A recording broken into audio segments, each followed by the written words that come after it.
This is Mac OS Ken. A healthy new year for iPhone, a sluggish start for the App Store, and price changes on old gear and new batteries. It is Thursday, the 2nd of March, 2023. I'm Ken Ray, and this is news from Mac OS Ken, brought to you by yours truly and sponsored by Collide. Endpoint security powered by people. Learn more and book a demo today at collide.com/macOSCan. This show is also sponsored by BetterHelp, online therapy. What's on your mind? What is weighing on your mind? You might feel like there's something wrong, or you might feel like things could feel better. You might also have no idea how to get there. Hey, maybe none of this is you, and maybe you feel great, and that is great. But if you don't, if you feel like something is wrong and you don't know how to fix it, therapy might help, and you might consider BetterHelp. BetterHelp makes finding a therapist easy. Just fill out a brief questionnaire to get matched with a licensed therapist. Since the whole thing happens online, you don't have to worry about who's around you. And if the therapist you find isn't a match, switching is no trouble and doesn't cost anything extra. Personally, I like the online part. I've had a couple of BetterHelp therapists in the past. We had phone sessions, but we checked in by text as well. Less formal than the usual see you next week thing. More present.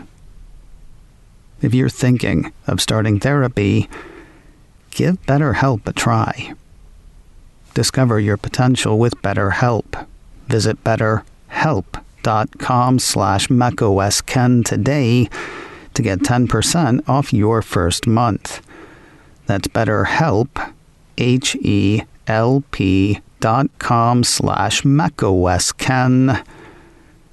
BetterHelp.com/macOSCen. The iPhone 14 line looks healthy. That is the boiled-down take from JP Morgan analyst Samik Chatterjee. Both Apple 3.0 and Apple Insider ran notes on his most recent note, which was based on a Wave 7 survey of U.S. carrier stores. According to that, the current round of iPhones is stronger today than it was headed into the holidays. It's also stronger than other iPhone lines in recent years. Of course, that has to be taken with a grain of salt. Importantly, writes the Chatterbox, the latest surveys from Wave 7 highlighted a significant improvement in the supply chain at the end of the month of December and early January, particularly for the 14 Pro and Pro Max models, which accounted for 36% of the 69% in total iPhone share in January versus 34% in November of 2022. That could be indicative of some of the sales missed in the December quarter due to COVID-related production disruptions being made up in the March quarter. The analyst says iPhone share at all three carriers remains elevated above pre-launch levels and is also seasonally higher relative to prior product cycles. Whatever the case, the health of the Pro end of the iPhone 14 line is notable. Chatterjee says the Wave 7 numbers underscore a healthy mix shift to the high-end iPhones over the past couple of months. Checking the January numbers on average across all U.S. carriers, the note says iPhone 14 Pro Max was on top with a 19% share. iPhone 14 had an 18% share. iPhone 14 Pro had a 16% share. And iPhone 14 Plus had a 7% share. Two more points to point out. The first point, JP Morgan says the Wave 7 survey happened before the release of the Samsung Galaxy S23. And the second, there seems to be a whole lot of switching going on. According to Chatterjee's note, half of the sales representatives surveyed also suggested more users are switching from Android to iOS. Looking at those numbers, 50% say people are switching from Android to iPhone. 5% say people are switching from iPhone to Android. 13% say switching between the two operating systems is about even. And 32% say there is largely no switching. Chatterjee has an overweight rating on Apple shares. JP Morgan's price target on the shares is $175. Growth in the App Store is still a day after tomorrow thing. That is the word from Evercore analyst Amit Daryanani. Apple 3.0 ran part of a note he wrote, quoting part of that, "We expected the App Store to return to growth in the March quarter, but revenue declined 1% again in February, despite comparisons getting easier. We still expect a re-acceleration in calendar year 2023, but it may take some more time as Japan and the gaming market remain notable drags on growth." Hitting pause on games, an Apple privacy feature, believe it or not. Daryanani says growth in games is being negatively affected by app tracking transparency, which the analyst says has made it more difficult for mobile gaming companies to effectively target new users. That drag on games may be what's dragging down the App Store in Japan, though Evercore's man seems less certain on that. Now, if you're looking for good App Store news, look to the Middle Kingdom. Encouragingly, writes the analyst, China reported a second straight quarter of growth, and we would expect growth to continue through calendar 23 as the Chinese economy rebounds.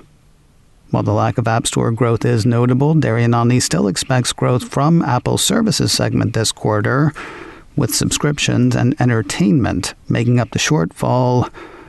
He's got an outperform rating on Apple shares. He has set Evercore's price target on the shares at $190. OS betas for public testers are hot on the heels of betas for developers. I told you yesterday that Apple had released betas of the latest builds of iOS, iPadOS, and tvOS 16.4 to developers, along with one for macOS Ventura 13.3 and watchOS 9.4. Now MacRumor says, same goes for public testing people. If you're in the public testing program, you probably know what to do. If you're not, but wish you were, don't dream it. Be it. More info awaits at beta.apple.com. There was a bit of newness for developers on Wednesday. A piece from 9 to 5 Mac says they can now use peer group benchmarks for metrics through App Store Connect. If you're not a developer, you may not know what App Store Connect is. The piece explains App Store Connect is the platform where developers can manage their apps for iOS, macOS, watchOS, and tvOS available on the App Store. As for the benchmark thing, the report says the tool can compare an app's performance with others in the same category, business model, and download volume to ensure relevant comparisons. Of course, it is Apple, so privacy is key. The piece has the company telling developers that using industry-leading differential privacy techniques, peer group benchmarks provide relevant and actionable insights, all while keeping the performance of individual apps private. Developers wanting more info can find it on Apple's developer site. Your gently used Apple kit may be worth more than it was yesterday, though not the day before. MacRumor says Apple has upped the maximum trade-in value on select iPhones, iPads, and Macs. Most iPhones on the MacRumors list saw no change, though potential trade-in values did tick up for the iPhone 13 Pro, iPhone 12 Pro Max, and blasting in from the past, iPhone 7 Plus. iPad Air and iPad both saw their possible trade-in values rise. Most Macs saw their trade-in potential go up, though one, the iMac Pro, actually saw its potential drop a bit. Most eligible Apple Watches also saw their potential trade-in values increase, according to the report. Worth noting, while the trade-ins are higher than they were recently, they're not as high as they once were. Mac Rumors points out that many of the prices are still lower than the 2022 prices as Apple decreased trade-in values back in January. You can see the complete list of trade-in values, including for gear from competing manufacturers, on Apple's site. You can find that at apple.com/shop/trade-in. Apple giveth more and Apple taketh more too. A piece from Apple Insider says the Cupertino company has raised the price for battery replacements on out-of-warranty iPhones and Macs. According to the report, an out-of-warranty battery replacement for iPhones older than iPhone 14 has gone up by $20. The same service for a MacBook Air is $30 higher. For a MacBook and a MacBook Pro, the cost is $50 higher. Prices remain unchanged for iPad out-of-warranty battery replacement, according to the report. Devices still under warranty or covered by Apple Care Plus also see no change in price for battery replacement. More news in a moment, but first a word from today's sponsor, Collide. Endpoint security powered by people. 100% on anything is tough. And yet if your business employs Okta, Collide can get your entire fleet to 100% compliance. It's kind of a buy-in or be locked out thing, but gentler. Collide makes your workplace safer by getting your workers on board with the whole security thing. That has always impressed me. They're not just telling workers what they need to do, but educating them on why what they're doing is important. That's getting their buy-in. Now, if they're slow on the uptake, well, they can't be too slow for too long. The moment Collide's agent detects a problem, it alerts the user and gives them instructions to fix it. They don't fix the problem within a certain amount of time, they're blocked. Sounds tough, I know, but unsecured devices are logging into your company's apps because there is nothing there to stop them. Collide is the only device trust solution that enforces compliance as part of authentication, and it's built to work seamlessly with Okta. No more IT chasing down smartphones and laptops. Collide's method means fewer support tickets, less frustration, and most importantly, 100% fleet compliance. Visit collide.com/macOSKen to learn more and book a demo. That's KOLIDE.com/macOSKen. Collide.com/macOSKen. More Apple stores inside Target stores are on the way. Target issued a press release earlier this week announcing a number of initiatives across the retail chain. Among those, the company plans to spend between $4 billion and $5 billion to expand guest-centric services. Blink and you will miss the part about Apple, though it is there. After announcing roughly 20 new stores this year, the release says Target is also making investments in about 175 of its existing stores, ranging from full remodels to the addition of Ulta Beauty at Target or Apple at Target shop-in-shop experiences, or expanded capacity for same-day fulfillment services. No, there is no telling where those stores will be, nor when, nor how many. Still, more Apple stores inside Target stores are on the way.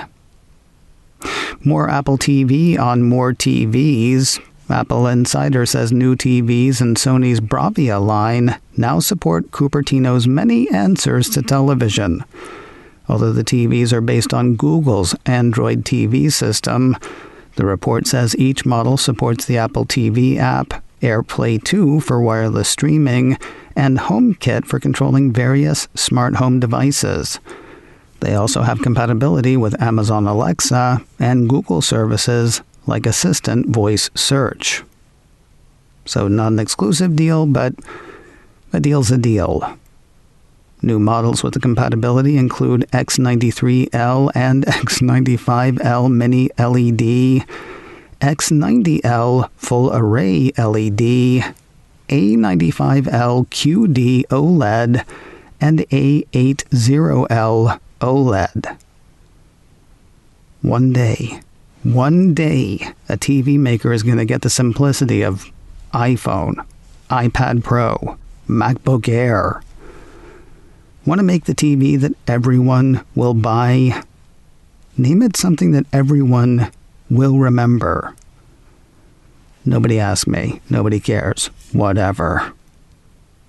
And finally today, can you ever have too much soccer? The TV side of Apple seems to think not. To that end, Apple TV Plus has announced a new documentary, Real Madrid, Until the End. I'm assuming that's sort of a Richmond Till We Die thing. According to the release, the offering is a 3-part series that steps onto the field and, for the first time ever, goes behind the scenes with the iconic football club for a look at their astonishing 2021-2022 season, filled with dramatic come-from-behind victories and no shortage of on-field heroics from both veterans and newcomers alike. Introduced by David... Hey, I know this name! Introduced by David Beckham. I almost never know any names in a soccer thing, except for Ted Lasso and Roy Kent. Anyway, introduced by David Beckham, Real Madrid hits Apple TV Plus on Friday, the 10th of March. Between now and then, you can catch a trailer for the docuseries on YouTube. Today on the Mac Observer's Daily Observations podcast, will there or won't there be an Apple Silicon Mac Pro? TMO managing editor Jeff Butts wonders aloud about that. Plus, is Apple exiting China or just locating the exits? That's all today on the Daily Observations podcast from the Mac Observer, online at macobserver.com or wherever you get podcasts. macOS Ken, brought to you by me and sponsored by BetterHelp Online Therapy. Get 10% off your first month at betterhelp.com/macOSKen. This show is also sponsored by Collide, endpoint security powered by people. Learn more and book a demo at collide.com/macOSKen. Advertising handled by Backbeat Media, online at backbeatmedia.com. You can reach me a couple of ways. Info at macosken.com or call 716-780-4080. Until next time, that is news from macOS Ken. I'm Ken Ray.